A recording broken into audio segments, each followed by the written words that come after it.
तुम जितना तराशोगे और सेवा होगा, सेवा मतलब बढ़ेगा। तुम जितना तराशोगे और सेवा होगा, लालू राबड़ी तेजस्वी वो पौधा है, काटो तो हरा होगा। इस मर्द मुजाहिद को दुनिया का कोई खौफ नहीं, तलवार के साए में हर कदम आगे बढ़ेगा। वो अपनी खताओं पर नादिम तो हुए होंगे जब इनकी खताओं का एहसास। गुजरात ठीक से बोलिए, योगी जी नाराज हो जाएंगे आप लोगों से, उर्दू बोलिएगा। गर्व है कि ये सूफियों का कलर है, ये जिन मजारों से, जिन खानकाहों से, जिन मदरसों से, जिन सूफियों से, जिन उलमाओं से आपको नफरत है। कहते हैं कि हमने मदरसे के लिए ये किया, मदरसे के लिए वो किया, और दूसरी तरफ आप उनको रुला रहे हैं। यही नहीं कर रहे हैं, बल्कि जिला के डीओ जो हैं वो पूरे बिहार के तमाम जिला के डीओ ने मदरसों वालों को इतना तबाह कर रखा है कि जांच के नाम पर उनके 50,000, 2 लाख, 1 लाख रुपया लिया जाता है। बस करते करते न कार आ रहा है न ट्रक आ रहा है, खाली बसे पर अटका हुआ है मामला। अरे हुजूर, आपने तो जुल्म कर दिया है। पहले मुख्यमंत्री ऋण योजना था जिससे खोइचा वाला, ठेला वाला, अंडा वाला, गरीब से गरीब आदमी लाख रुपया, 50,000 आदरणीय लालू प्रसाद यादव जी, आदरणीय राबड़ी देवी जी के जमाने से ही खोइचा वाला, गरीब गुरबा, अंडा बेचने वाला, खैनी बेचने वाला 50,000, लाख रुपया, 2 लाख रुपया लेके अपने काम को शुरू कर लेता था। दूसरी बात, कब्रिस्तान पर भी बड़ा जोर दे रहे थे महोदय कि कब्रिस्तान के लिए, पहली बात तो कब्रिस्तान की घेराबंदी आदरणीय मैडम राबड़ी देवी जी के जमाने में शुरू हुई है।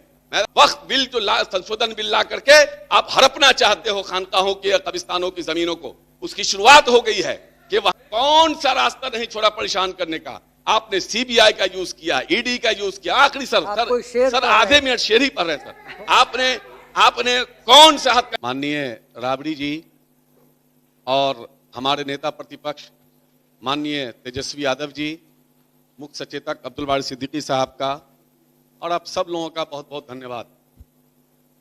मैं इससे पहले कि इसको शुरू करूं, एक बात, चूंकि वो केसरिया पर अनिल भाई ने कहा था तो मैं थोड़ा इस पर कह दूं। एक तो कि आप और दिवेश भाई चले गए, आप लोग बार बार शेर बोल रहे थे। शेर आप लोग उर्दू में बोल रहे थे और बीच में फारसी भी बोल रहे थे, एक दो फारसी भी था। गुजरात ठीक से बोलिए, योगी जी नाराज हो जाएंगे आप लोगों से, उर्दू बोलिएगा। और दूसरा कि ये जो बंडी पर बोल रहे थे, बंडी पर बोल रहे थे, तो सुन लीजिए, मुझे गर्व है कि ये सूफियों का कलर है। ये जिन मजारों से, जिन खानकाहों से, जिन मदरसों से, जिन सूफियों से, जिन उलमाओं से आपको नफरत है, जिनके खिलाफ आप लगातार जहर उगलते हैं, उनकी कलर है ये, और उनका लेकर के आप जी रहे हैं और कहते हैं कि हमारा, ये तो हजारों साल पुराना है, ये तो अभी भी आपने लिया है हमसे।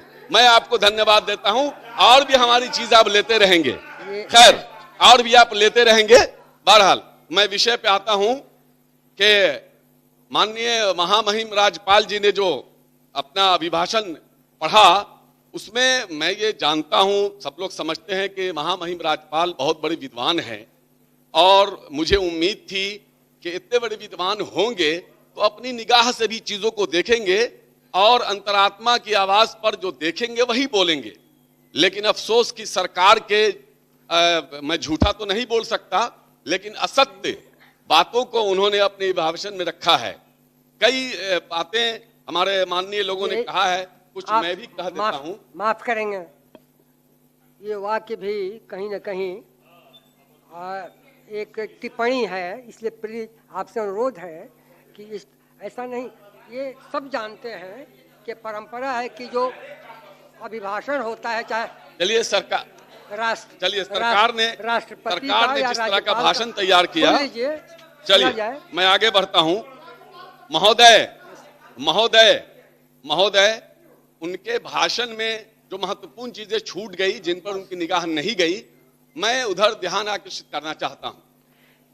आमतौर से कहा यह जाता है, एक मिनट सुन लीजिए, जो भाषा होती है संशोधन की, उसमें यही कहा जाता है कि माननीय या महामहिम राज्यपाल या राष्ट्रपति का जो अभिभाषण है उसमें यह अंश नहीं है, इसे कृपया जोड़ दिया जाए। यही भाषा होती है कि अंश नहीं है, ये कहने से ही काम चल जाता है आपका। अब उसमें उन्होंने छोड़ दिया, ये निम्नलिखित अंश उसमें नहीं है, इसको जोड़ दिया जाए। मैं बताना चाहता हूं सबसे पहला 2459+1 कोटि के मदरसा को भुगतान करना सुनिश्चित करें। काफी दिनों से, मुझे लगता है सालों से लगातार राष्ट्रीय जनता दल इस बात को उठा रहा है, लेकिन उनको अभी तक नहीं भुगतान किया गया है। आखिर क्यों ऐसा किया जा रहा है? एक तरफ आप बार बार कहते हैं कि हमने मदरसे के लिए ये किया, मदरसे के लिए वो किया, और दूसरी तरफ आप उनको रुला रहे हैं। यही नहीं कर रहे हैं, बल्कि जिला के डीओ जो हैं वो पूरे बिहार के तमाम जिला के डीओ ने मदरसों वालों को इतना तबाह कर रखा है कि जांच के नाम पर उनके 50,000, 2 लाख, 1 लाख रुपया लिया जाता है, 10-10 लाख रुपया लिया जाता है, और उसके बाद उनको फिर परेशान किया जाता है। करोड़ों करोड़ की वसूली होती है डीओ के द्वारा पूरे मदरसे से, और उनको धमका के, उनको डरा करके उनसे पैसा लिया जाता है, और लेकर के उनको लेने के बाद भी परेशान किया जाता है। नंबर 1। नंबर 2, उर्दू एकेडमी के सचिव तक का 4 साल से अधिक पद अभी तक खाली है, उसको क्यों नहीं भरा जा रहा है? क्या कारण है? मुझे सरकार को यह बताना चाहिए। राजभाषा उर्दू का अस्थायी निदेशक नहीं है, कब तक इनकी नियुक्ति होगी, इसकी भी कोई जानकारी नहीं दी गई। मुझे एक बात समझ में नहीं आ रही है, उर्दू परामर्श समिति का अध्यक्ष का पद पिछले 6 साल से खाली है, रिक्त है, इनकी नियुक्ति कब होगी, क्यों नहीं की जा रही है? क्या 6 साल में? अल्पसंख्यक बोर्ड का चेयरमैन, मदरसा, सब 2 साल, पिछले 2 साल से लगातार खाली है। महिला बोर्ड का भी चेयरमैन वो खाली है, दलित सब खाली हैं, दलित बोर्ड, SC/ST के भी अध्यक्ष सब खाली है। इन पर आखिर सरकार कब इसको बहाल करेगी अध्यक्ष, ये सरकार को बताना चाहिए, शीघ्र ही इसको करना चाहिए, जिसकी वजह से हजारों लोग जो शिक्षक हैं उनका पद खाली है, जिसकी वजह से तालीम जो है वो प्रभावित हो रही है, वो एजुकेशन पूरी तरह से प्रभावित हो रहा है। इसलिए अविलंब उसको बहाल किया जाए। आखिर क्यों चेयरमैन नहीं है, उनको जल्द से जल्द बहाल किया जाए, और सरकार को बताने कब तक किया जाएगा। नियोजित शिक्षकों का लंबित स्थानांतरण शीघ्र किया जाए, इस पर भी कुछ नहीं बताया गया कि कब किया जाएगा, कितने दिनों से किया जाएगा। वो लोग परेशान हैं, कोई जो है वो सीतामढ़ी का है तो उसको कैमूर भेज दिया गया है, कोई कैमूर का है तो उसको बक्सर, इधर आपको चंपारण भेज दिया गया है। तो उनकी भी परेशानी को देखा जाए। वो देश के भविष्य को पढ़ाते हैं, वही बच्चा आगे चल के देश का भविष्य बनता है, तो उनको भी मानसिक तौर पर परेशान न किया जाए। सहायक उर्दू अनुवादक की बहाली जल्द की जानी चाहिए, क्यों नहीं की जा रही है मुझे समझ में नहीं आ रहा है। सारी चीजें मुकम्मल हो चुकी हैं, उनका जांच वांच सब हो चुका है, सारी चीजें, सिर्फ उनको नियुक्ति पत्र देना है, लेकिन नहीं दिया जा रहा है। किस कारण से नहीं दिया जा रहा है? कौन सी साजिश और अधिकारी आखिर क्यों इसमें बाधा बने हुए हैं? सरकार को इस पे देखनी चाहिए कि सहायक उर्दू अनुवादक वालों से इतनी दुश्मनी क्यों, बल्कि बाकी और जगह जो एग्जाम हुआ उनकी बहाली हो गई है, लेकिन उनसे बहुत पहले सहायक उर्दू अनुवादक वाले की का एग्जाम वगैरह हुआ है, लेकिन उनकी बहाली नहीं हो रही है। कई बार हम लोग गए, मिले, लेकिन कोई सुनवाई, जब जाते हैं कहा जाता है कि बस अगले हफ्ते हो जाएगा, बस 2-4 दिन में हो जाएगा। बस करते करते न कार आ रहा है न ट्रक आ रहा है, खाली बसें पर अटका हुआ है मामला। तो सर इसको देखा जाए कि जितना जल्द हो इनको नियुक्ति पत्र दिया जाए। सभी थाना में उर्दू अनुवादक की बहाली सुनिश्चित की जाएगी, ये सरकार का वादा है, लेकिन मैं दावे के साथ कह सकता हूं कि 99% थाने में कोई उर्दू अनुवादक, सहायक उर्दू के अनुवादक, सभी थाने में उर्दू अनुवादक की बहाली नहीं है। 99% मेरी नजर में अब तक कोई एक थाना नहीं गुजरा, मैंने कई जगह पता किया, मैं खुद से पूछा, लेकिन मेरी नजर में अब तक किसी एक थाने में भी उर्दू अनुवादक की बहाली नहीं दिखी। इसको सुनिश्चित की जाए। उसके बाद आ जाइए, संयुक्त उर्दू बांग्ला मैथिली TET का परिणाम जल्द प्रकाशित किया जाए। महोदय 10-12 साल हो गए, उर्दू बांग्ला संस्कृत TET का एग्जाम लिया गया, और मैंने पिछली बार भी इस मुद्दे को उठाया था। सरकार की गलती से सरकार ने क्वेश्चन कुछ और दिया तो जवाब भी कुछ और आएगा। अब जो क्वेश्चन बनाने वाले पर कोई कार्रवाई नहीं, लेकिन उसको 10-12 साल से वो लोग दर दर भटक रहे हैं। महोदय जो लोग जहां काम कर रहे थे, उर्दू सहायक अनुवादक वाले के साथ भी वही मामला है। जब उनका एग्जाम हो गया, सारी चीज उनकी हो गई, तो जो लोग जहां तहां काम कर रहे थे, अलग अलग देश में विदेश में, सब लोग छोड़ करके चले आए, घर बैठे हुए। इसी तरह उर्दू बांग्ला संस्कृत TET वाले भी जहां जहां काम कर रहे थे, सब लोग 10-12 साल से घर आ गए कि अब मेरी बहाली होगी, और रोज आंदोलन कर रहे हैं, रोज आ रहे हैं, लेकिन उनकी कोई सुनवाई नहीं है।